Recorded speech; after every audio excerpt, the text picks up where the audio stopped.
Bible గ్రంథంలో మలాకీ 2వ అధ్యాయాన్ని మనము చూచినప్పుడు ప్రభునందు ప్రియమైనటువంటి వాళ్ళారా, మనం చేయవలసినటువంటి ప్రార్థన మలాకీ 2వ అధ్యాయం చూడండి, 13వ వచన భాగం. మరియు రెండవసారి మీరలాగుననే చేయుదురు, యెహోవా బలిపీఠమును మీరు ఏడ్పుతోనూ కన్నీళ్లతోనూ రోదనముతోనూ తడుపుదురు.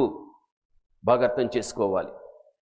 ఈ మలాకీ 2వ అధ్యాయం ఇక్కడ మనకు 13లో చాలా స్పష్టంగా తెలియపరుస్తుంది. యెహోవా బలిపీఠమును మీరు ఏడ్పుతోనూ కన్నీళ్లతోనూ రోదనముతోనూ తడుపుదురు అని ఉంది బైబిల్లో.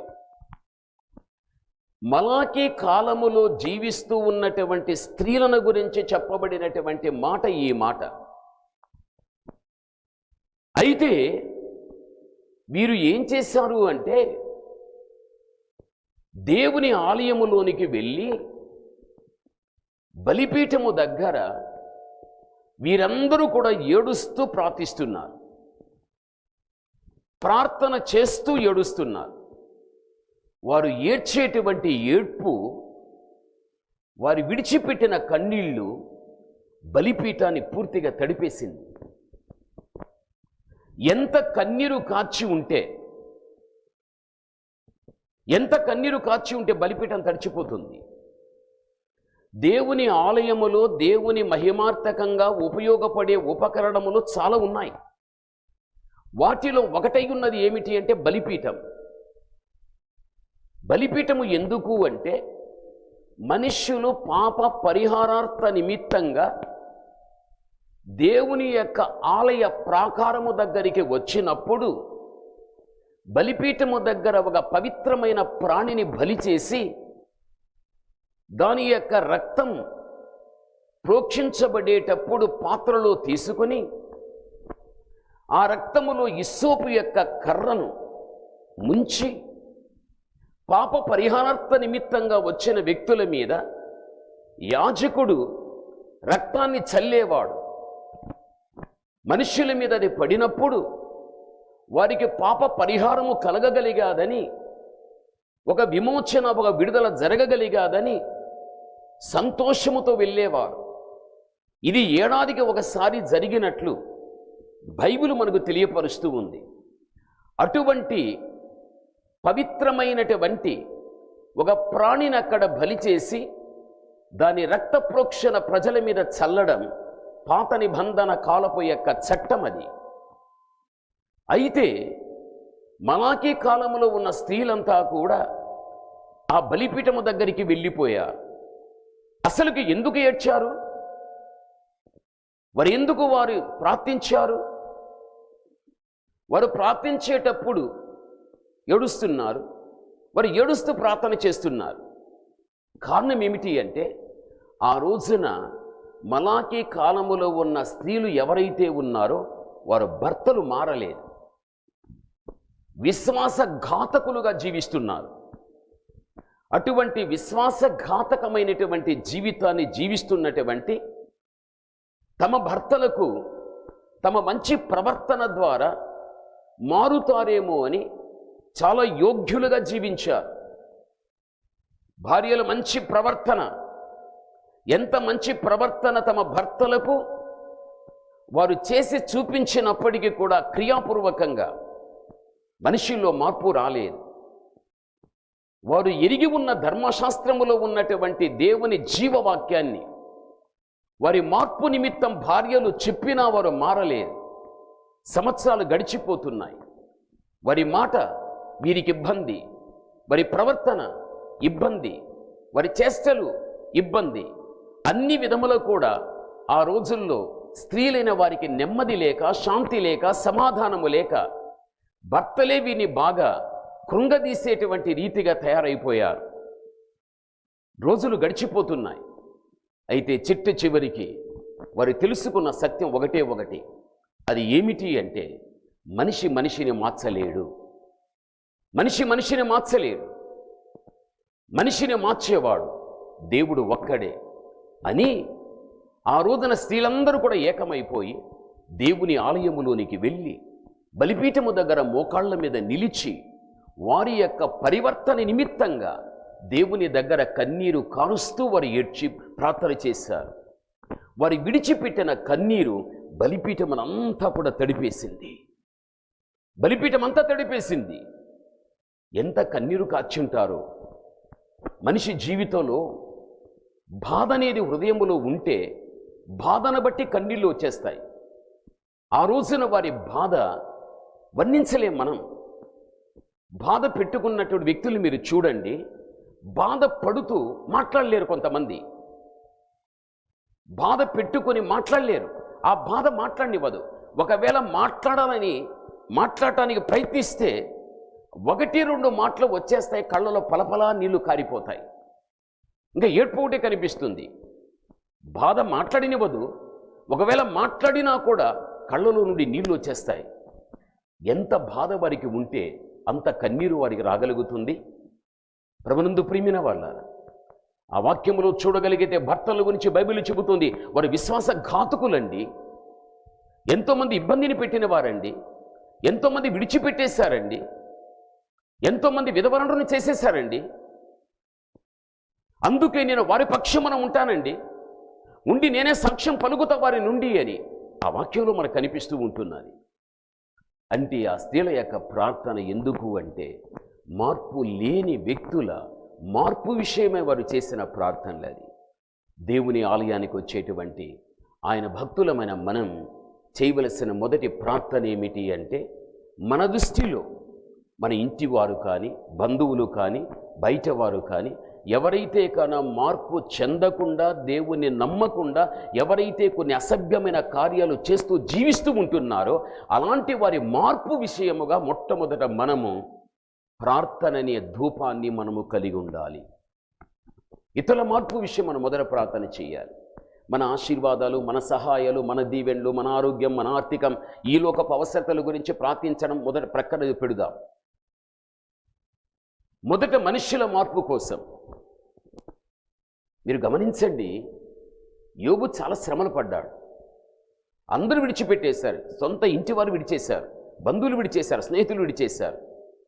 అందరూ మాటలతో అతన్ని బాగా కృంగదీశారు. అయితే యోబు తన స్నేహితుల నిమిత్తము తాను ప్రార్థన చేయుటను బట్టి అతనికి దేవుడు క్షేమమిచ్చెను అని బైబిల్లో రాయబడి ఉంది. మనము ఇతరుల కోసం మనం ప్రార్థన చేస్తే తప్పనిసరిగా దేవుడు మనకేమిస్తాడు? చూడండి, యోబు 42వ అధ్యాయం 10వ వచనములో, మరియు యోబు తన స్నేహితుల నిమిత్తము ప్రార్థన చేసినప్పుడు యెహోవా అతనికి క్షేమస్థితిని మరలా అతనికి దయచేశాను. ఈ స్నేహితులందరూ కూడా యోబుని విడిచిపెట్టిన వారే, మాటలతో అతన్ని నొప్పించిన వారే, కష్టము శ్రమ వచ్చినప్పుడు ఆదుకున్న వారు ఎవరు లేరు, ఒంటరివానిగా చేసేశారు.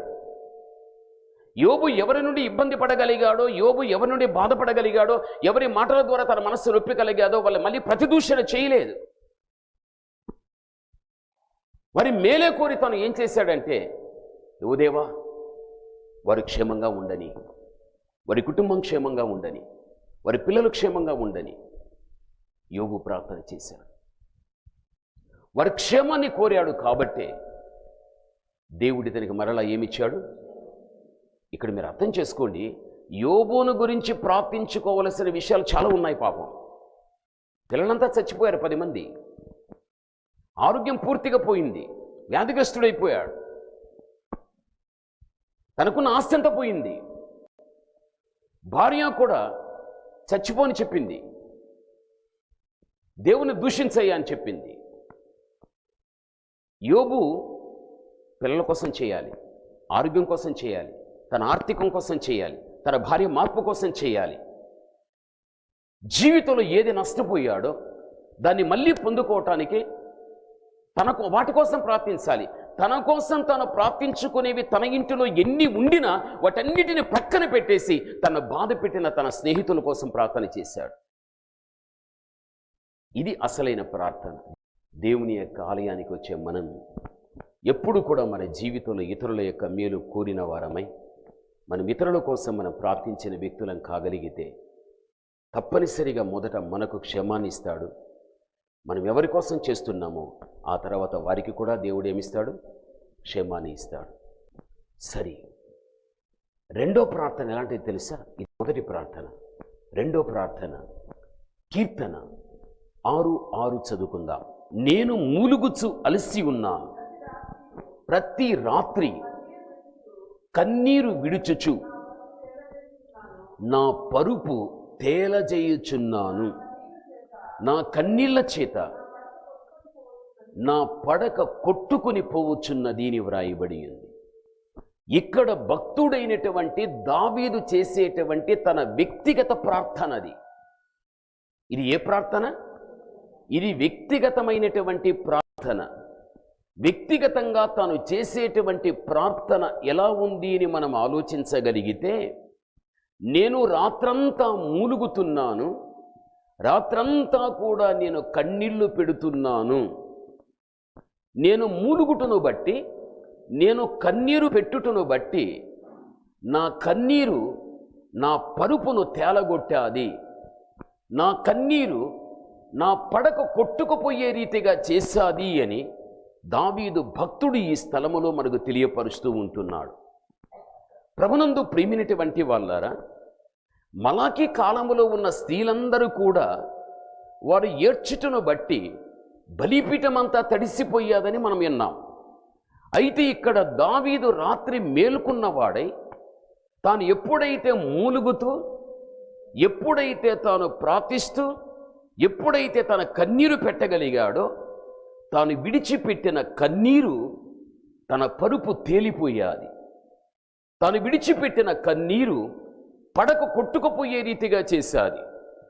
అప్పుడు దావీదు ఎంత కన్నీరు కార్చి ఉంటే పరుపు తేలిపోతుంది, పడక కొట్టుకుపోతుంది, ఆకాశము నుండి వర్షం వస్తుంది, భూమి ఎంతవరకు నీరు తీసుకోవాలో అంతవరకే తీసుకుంటుంది, ఆ తర్వాత వదిలేస్తుంది.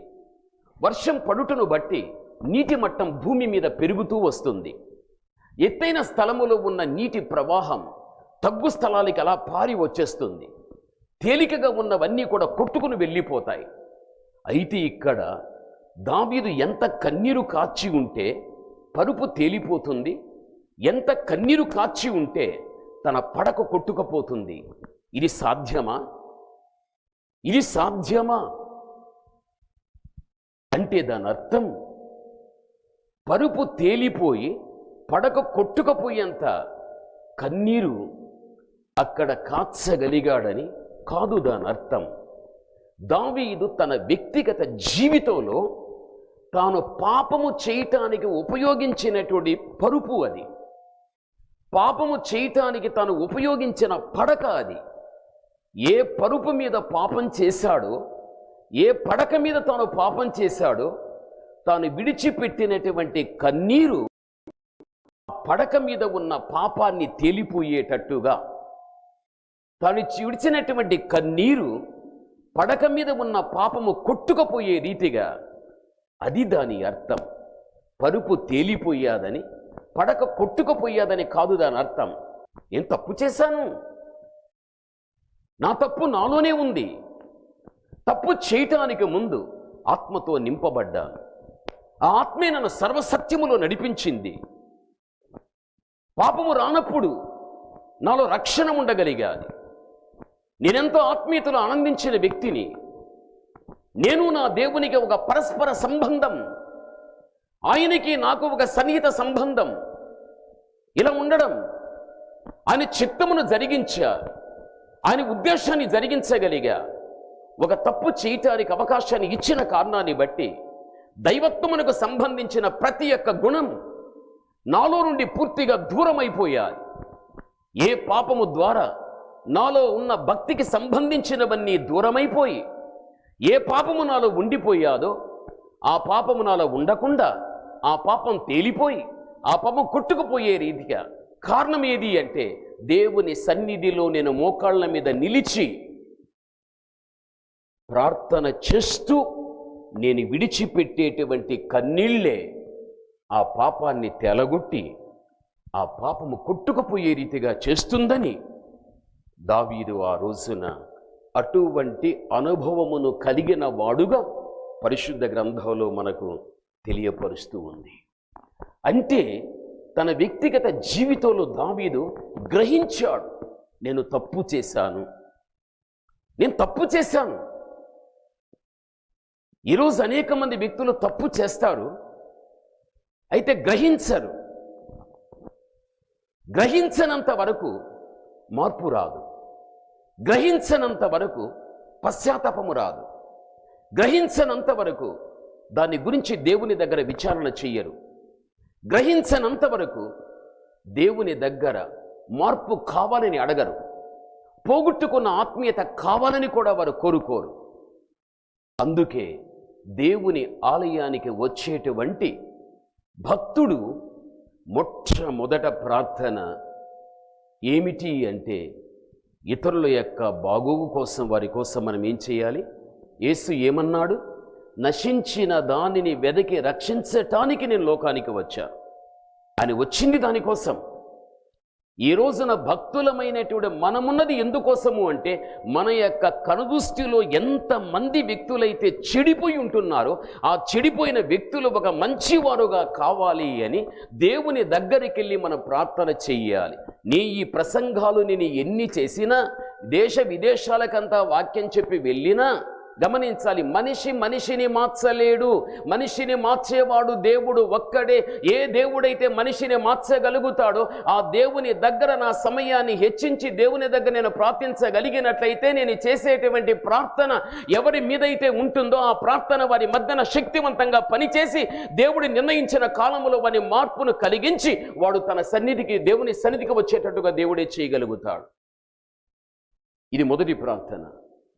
నేను తప్పు చేసినా, నీవు తప్పు చేసినా నేను గ్రహించాలి, నీవు గ్రహించాలి. తప్పు చేశానని గ్రహింపు రాకపోతే ప్రార్థించలేను, కన్నీరు కాచలేను, పశ్చాత్తాపడలేను, క్షమాపణ అడగలేను. గ్రహింపు రావాలి. దావీదుకు గ్రహింపు వచ్చింది, తప్పు వచ్చింది, తనలోని ఆత్మీయతను పోయాది. అందుకనే ఆ తప్పు తన దగ్గర ఉండకుండా అది తేలిపోయి కొట్టుకుపోయేంత వరకు కూడా తన కన్నీళ్లను తాను కార్చాడు. ఇది వ్యక్తిగత ప్రార్థన. ఇది మన కోసం మనం చేసుకునే ప్రార్థన.